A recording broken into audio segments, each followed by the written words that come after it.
இன்னைக்கு லஞ்சுக்கு கீரைன்னு சொன்னாவே போதும், அம்மா வேணவே வேணாமா வேற எதனா செஞ்சு தம்மான்னு என் வீட்டு பசங்க மட்டும் இல்லைங்க, மோஸ்ட்லி பசங்க அப்படிதான் இருக்கிறாங்க. அவங்களுக்கு பிடிச்ச மாதிரி கீரை சாதம் நான் எப்படி செஞ்சு கொடுத்தேன்னு பாக்குறதுக்கு முன்னாடி இன்னைக்கு என்ன விடுகாதுன்னு பார்த்துடலாமா?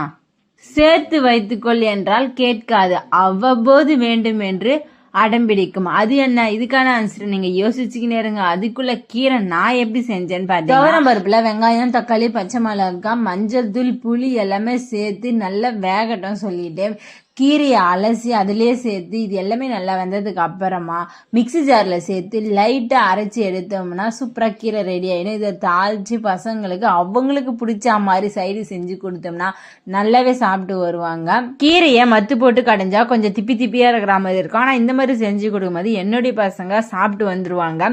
நான் சொன்ன விடுகதைக்கான ஆன்சர் என்னன்னு பாத்தீங்கன்னா வயிறு. இந்த வீடியோ உங்களுக்கு பிடிச்சிருந்தாங்க சேனல் சப்ஸ்கிரைப் பண்ணுங்க.